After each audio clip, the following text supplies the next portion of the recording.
Hi, I'm Ashley. I'm Jen. And I'm Sara, and we are Unabridged, the podcast where teachers take on books. Join us each week for bookish episodes and check out our website, unabridgedpod.com, where you can find lots of new bookish content every week.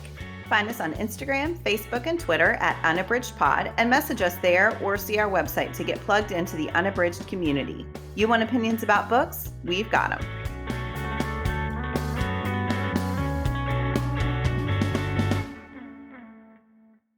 Hi, and welcome to Unabridged. This is episode 206. Today, we are discussing winter and holiday reads. So we want to help you get into the season here at the start of December with some winter and holiday read picks. Before we get into sharing those recs and also our bookish check-in, I wanted to remind you that we have a very active blog on our website at unabridgedpod.com. Every Monday, we have bookish faves where we curate lists of different topics and then books that we love related to those. So we're always giving lots of recommendations there. On Tuesdays, we enjoy doing pub day shout-outs. So we go through all of the books that are coming out every week, and then we select some to share with you and to promote as ones that we know that we're excited to read.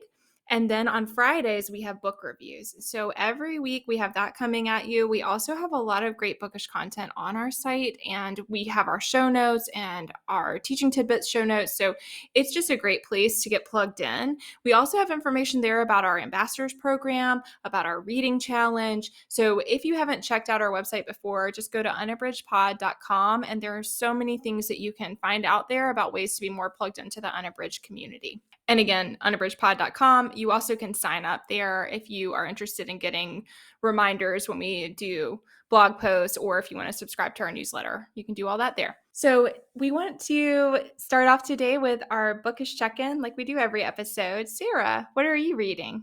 Well, you know how I love this episode for winter and holiday reads. So I was like, this is the perfect chance to double dip. So, so what I'm reading is Melissa de la Cruz's Pride, Prejudice, and Mistletoe. And I wanted to read this because, earlier this year I read Pride and Prejudice, and then we read Pride, Prejudice, and Other Flavors for the podcast. And then, so I was like, I would like to read an adaptation that is based on the holidays. So I chose this, and I chose it for many reasons. One, because I had read the source material. Two, because it's very short, and I just need something I can fly through during this busy season. So this is, again, based on Pride and Prejudice. The main character is Darcy, and it's a girl, so it's this gender switched retelling, and she is very busy and she's successful, and then her mom gets ill and she has to go home to help take care of her in Pemberley, Ohio. So when she gets back there, she is reunited with an old neighbor named Luke Bennett. You know how that goes on from there. And I will say this book has been adapted into a Hallmark movie, so I feel like I know where it's going to go and how it's going to end. But during this season, I am very happy to read a nice, comfy read that I know is going to end well, and all things are going to be solved at the end.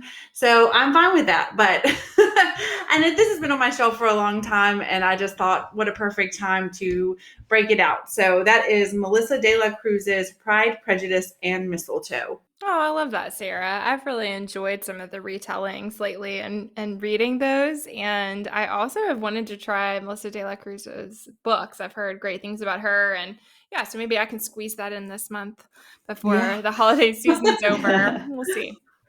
What about you, Jen? What are you reading? So this is going to be a total tone switch. I was going to say, I see what Jen's book is titled, and I'm like, oh, not a holiday book. Get ready for this ride. Okay, so this is Les Payne's The Dead Are Arising, and it is about Malcolm X. So in 1990, Les Payne started interviewing all of Malcolm X's living siblings, and it's the story of his life. I am listening to this one thanks to Libro FM, and it is it's almost 20-hour audiobook, but it is fascinating. So I read the autobiography of Malcolm X. It's been a while. And then I did watch the Spike Lee adaptation that was based on the autobiography. So I definitely feel like I have a sense of Malcolm X's life from his perspective. But it's really fascinating just to get this sense of more background, more historical context.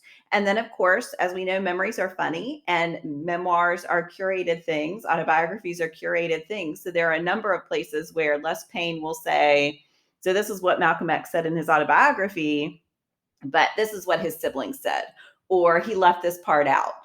And so, yeah, it's really fascinating. I just feel like it's a life I have not visited the story of in a while. And it's really well done. It is great on audio. The narrator, I'll put the name in the show notes. I can't remember right now what the narrator's name is, but is doing a great job. Malcolm X's arc is compelling, and to see that through not only his own eyes, but the eyes of those who knew him is really great. So again, this does not scream holiday or winter read to anyone, but I do recommend it perhaps at another time of the year. Yeah, Ashley, go ahead. Yeah, I was just going to say that when that one came through on Libro FM, I was like, oh my gosh, I have got to listen to that because it just looks phenomenal. And it is the length that's a little bit daunting, but I do really want to get to it soon. It's well worth listening to. Ashley, what are you reading?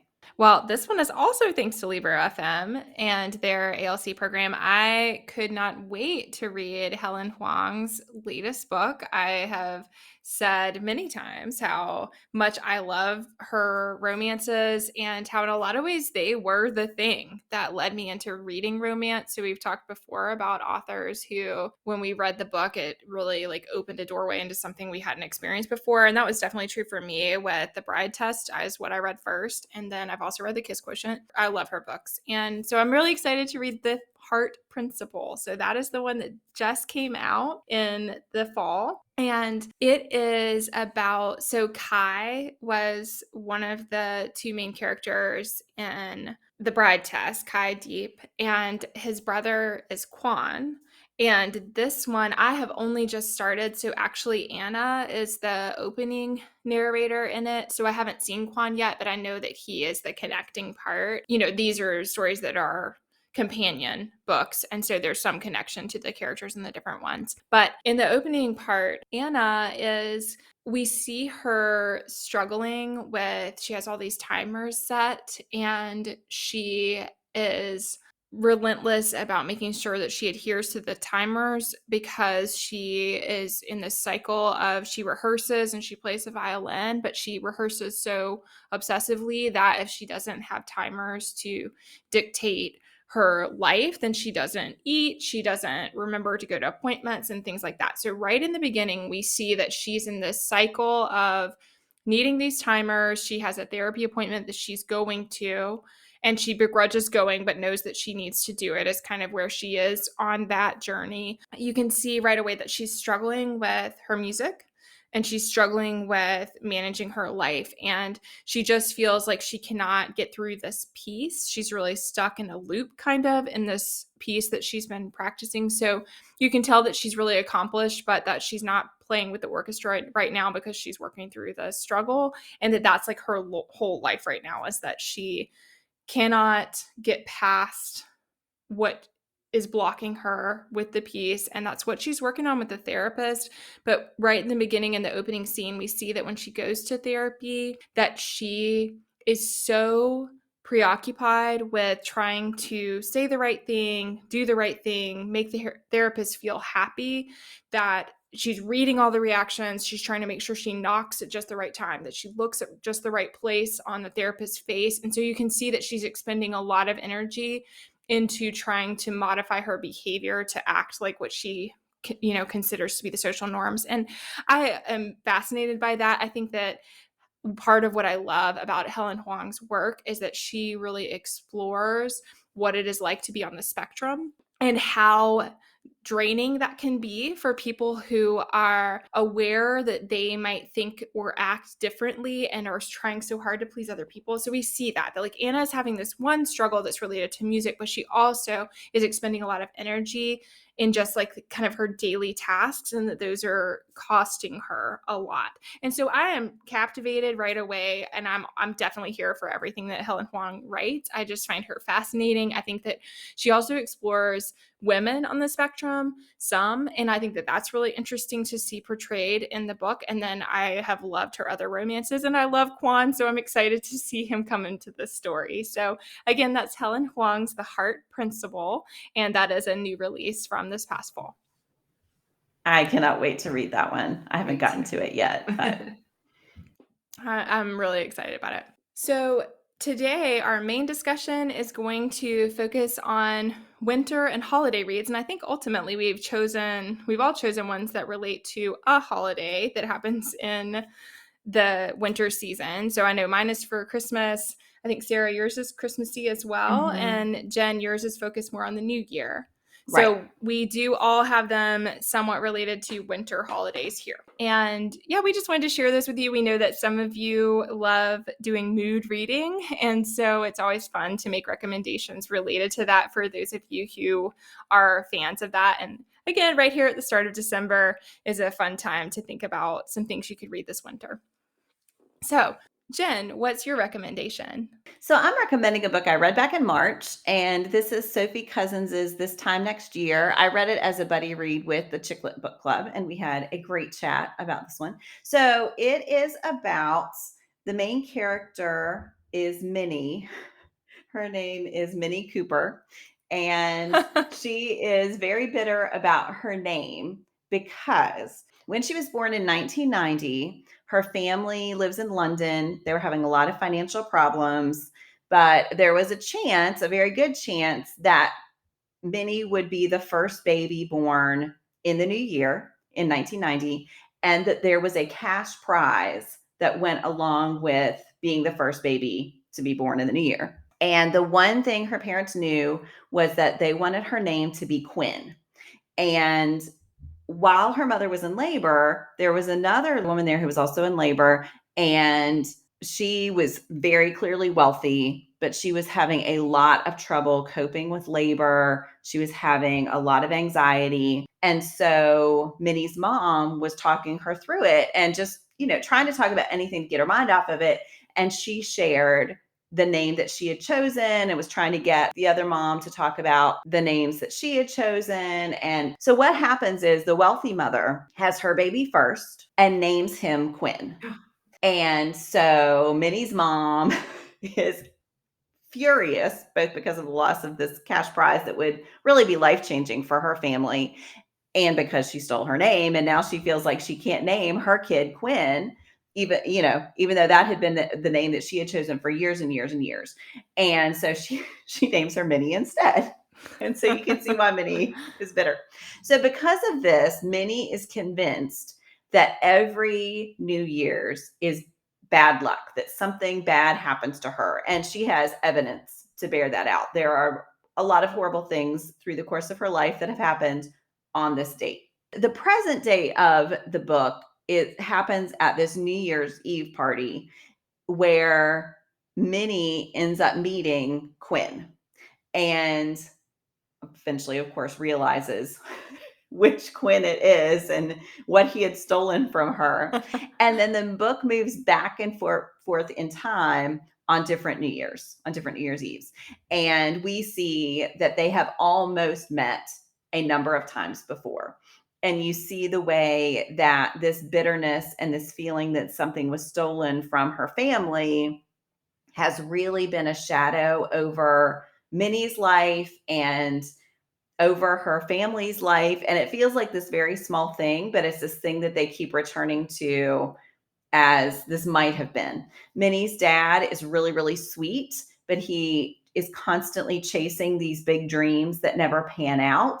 And so her mom is very bitter about that. She feels as if he would just settle down and choose one thing, that their life could be improved. Minnie has started a bakery where she bakes pies. This is in London, so these aren't like fruit pies. These are like meal pies. And she delivers them to older people who need them. And then she and the people who work with her spend time with the older people. It's really sweet. She opened this business with her best friend, and it's their dream, and they're going to make it big. And then at some point, Minnie realizes how much her best friend has sacrificed to make Minnie's dream happen. So there is a lot of romance here, but there's also a lot about Minnie's relationship with her friend. There's a lot of consideration of friendship and of what it takes to be a good friend. There's a lot of great content about her family. And then we also do see Quinn's family and his side. And we find out that his mom, the anxiety she was experiencing that night has been something she's dealt with throughout her life. And that he has in some ways had to be very strong for her. And that there were parts of his childhood that he missed because his dad ended up leaving her, and he was the person who helped her through everything, helped her through her anxious times, helped her through his dad leaving. So it's one of those romances. I would say it's lighthearted, and it is, and it has a lot of really sweet parts, but there is some serious content to balance that out. So yeah, that is kind of a rambling summary. It's hard because it's not straightforward from beginning to end. It's been compared to One Day in December by Josie Silver. Yeah. Because that one sort of revisits the same couple on multiple days. But that one, as far as I remember, was strictly chronological, wasn't it? Did it always move forward? Yeah, it always moved forward. Yeah. I actually thought about using that one for this episode. Yeah, that was a really good one. And I do think there are certain elements in common. I liked the back and forth because what it allowed Cousens to do is to emphasize certain themes, because she would have the thing happening in the present and then it would flash back to the New Year's. They would emphasize what had kind of led Quinn or Minnie to the way they are now. So yeah, I think it's a really great read to think about moving forward and the new year and a fresh start. And it's really, really sweet. So that is Sophie Cousens's This Time Next Year. I have that on my list. Huh, that sounds great, Jen. Yeah, I don't think I've heard of that one. Or, I'm sure that I had seen posts somewhat, but it wasn't really on my radar. But that really sounds lovely. It's one of those that has two very different covers. And I feel like one is much more memorable than the other. And the more unmemorable one is the one I see most often on Bookstagram for whatever reason. It's a very strange phenomenon. You'll have to look. So, Sara, what's your pick? My pick is Jasmine Guillory's Royal Holiday, and I have read several of Jasmine Guillory's other books. I really love The Wedding Date. That's probably my favorite one that I've read of her collection. And what I love about her books is that we revisit the same characters, but you don't necessarily have to read her books in order. And so I read The Wedding Date and I read The Proposal, but I haven't read all of the books in her series, but this is number 4 in the Wedding Date series. Like I said, it's Royal Holiday, and this is perfect for this season because it's pretty short. It's a super quick read. The audio is only 6 hours and 50 minutes, and so you can get through it really quickly. And I felt like it was a really straightforward story, but I just really loved the characters. The main character is Vivian Forrest. She is going with her daughter Maddie to England. Maddie is a stylist and she is styling a duchess. And so they go for Maddie to do all this work with the duchess and style her for some of the holiday events that are happening. And so Vivian goes with her daughter. So they are going to spend Christmas in England. And Vivian meets Malcolm Hudson, the private kind of secretary for the Queen, and they have a little spark. And like I said, it's pretty straightforward. They have a spark. They start finding out about each other. And the question throughout the book is, will they have a relationship outside of this vacation or will they not? And I'm not going to spoil it. But it is a holiday book, just so you know. But it's just, I really like it because it focuses on 2 older adults who are both divorced. They have been on their own a long time. They are thinking that probably like love is not going to happen again for them. And then they meet, and it's just a really sweet story about them finding each other and finding out about each other. And there are some little things that come up along the way, but I just thought it was really fun. And I loved the setting of England, and there were some really funny parts. There's a scene with horseback riding that is really sweet and funny, and I just loved it. I think Jasmine Guillory does a great job of just writing really likable and approachable characters, and you really root for them even if they're flawed. And I just really loved it. I thought it was a great read for the holiday season because it's quick, it's joyful, and the characters are just so lovely. So that is Jasmine Guillory's Royal Holiday. I really liked that one too. I've liked all of hers. And like you said, I've liked some more than others, but I think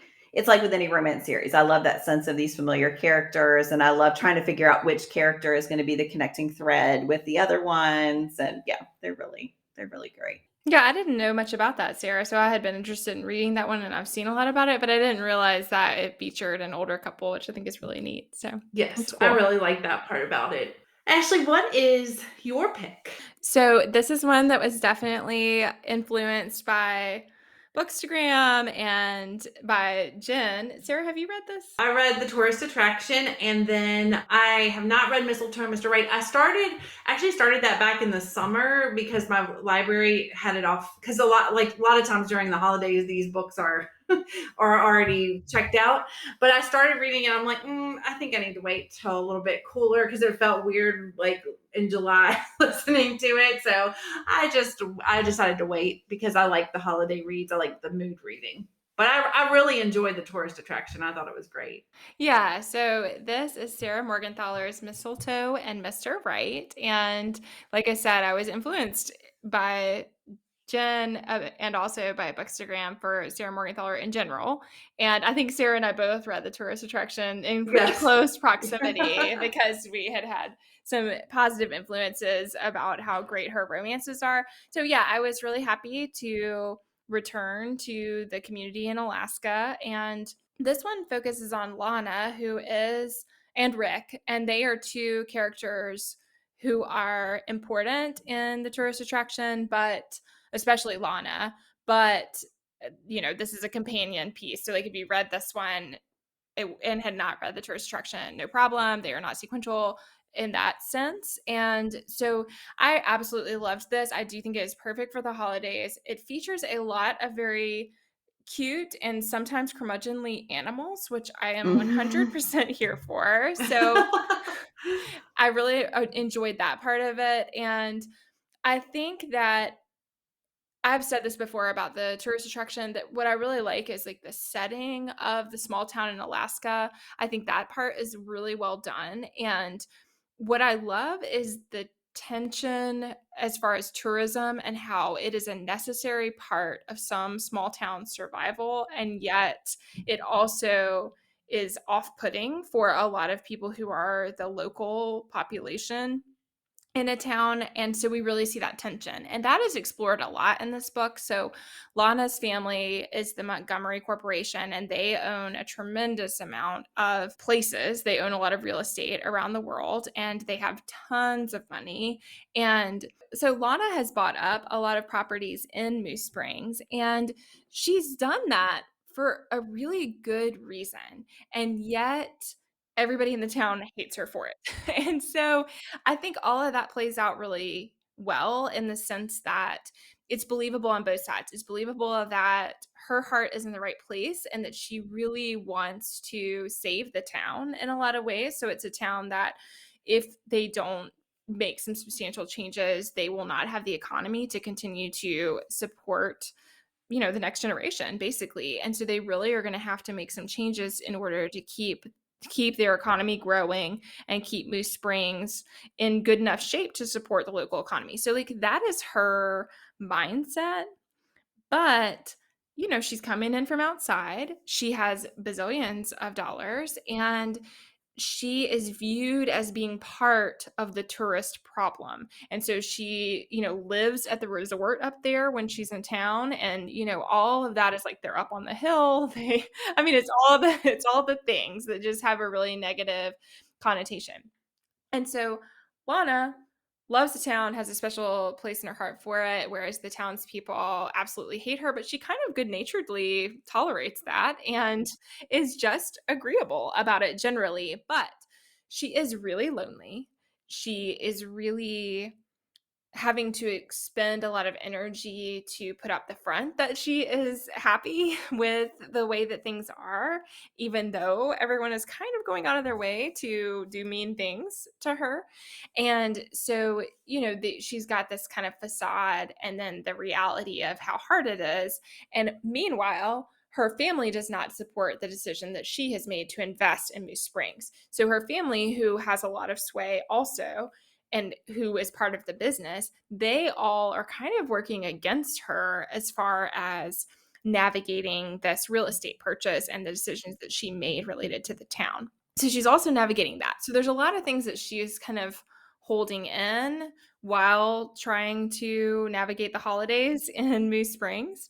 And so I think all of that I found really interesting. And then Rick is the pool hall owner in town, and he is part of where we see a lot of the really cute and curmudgeonly animals.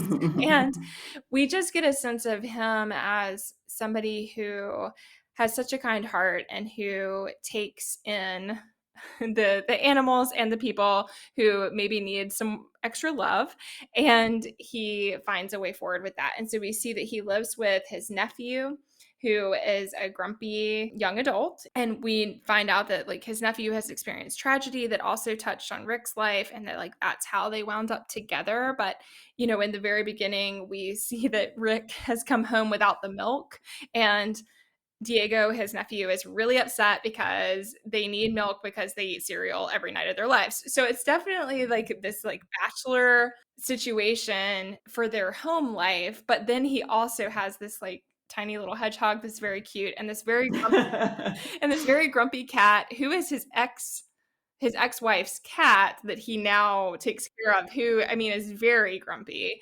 And so you see this side of him that is endearing, and we start to see how those things evolve. And I thought it was just really sweet, and that Lana and Rick, one of the things I liked that I thought was different than a lot of romances I've read is that we can tell that they really care for each other right away, and that they both know that.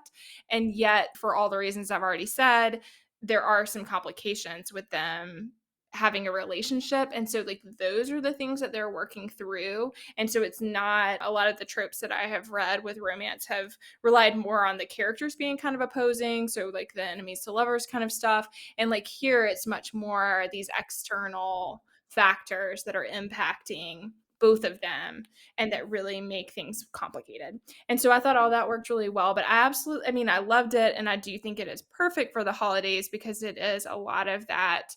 You see a lot of holiday events, and it's also just like, what does it mean if you don't have a home for the holidays, and like, how does that feel, and how do we create home, and how do we have that at a time when we want to be connected to people? I think you really see all of that here too. So again, that is Sara Morganthaler's Mistletoe and Mr. Right, and I think it would be a great pick for this season. I love that one. I can't wait to read that. Oh, Sara, it is right up your alley. Yeah, you're going to love it. Yeah, you'll have to report back, Sara. You will. You can put it in this month, I feel sure, and let us know. But I mean, for me, I don't know if this was true for you, Jen, but I enjoyed it even more than the tourist attraction. So it was really good. I did too. Yeah. It's really good. Well, we hope that those recommendations left you with something to enjoy this winter season and this holiday season. And we want to finish with something that is consistent with the theme here and talk about, for our Give Me One, a favorite seasonal drink. So, Sara, what is a favorite seasonal drink for you? Well, I wasn't sure when I saw this on our planning sheet if it was a like drink for grown-ups or if it was just a beverage. So I picked two because I can.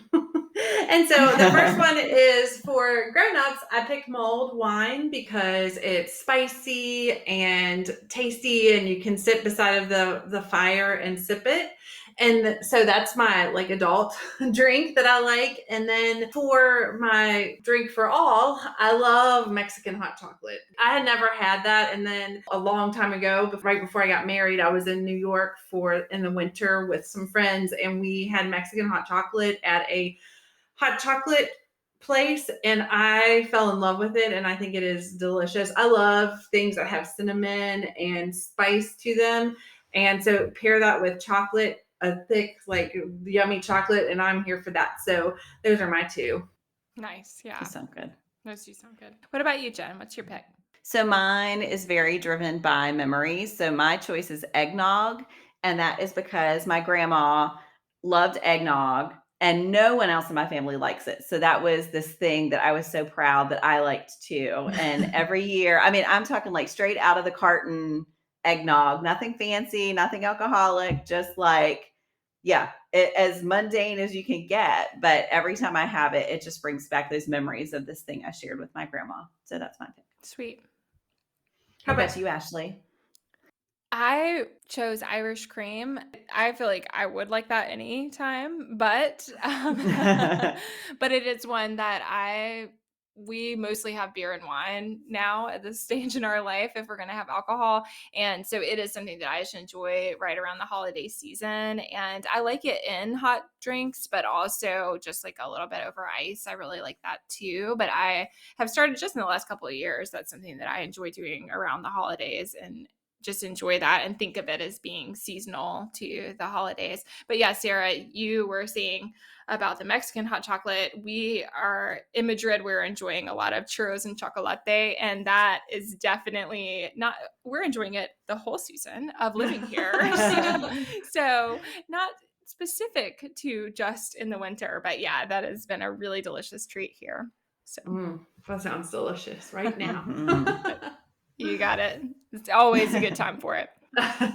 Well, thank you, listeners, so much for joining us today. We would love to hear about your picks for winter reads and holiday reads and the ways that you celebrate the season and the winter and things that you enjoy drinking and just that make things feel festive for you. So thanks for joining us, and we look forward to connecting soon. Do you have comments or opinions about what you heard today? We'd love to hear them. You can find us on Instagram, Facebook, and Twitter at unabridgedpod or on the web at unabridgedpod.com for ways to support us. To get more involved, you can sign up for our newsletter, join a buddy read, or become an ambassador. Thanks for listening to Unabridged.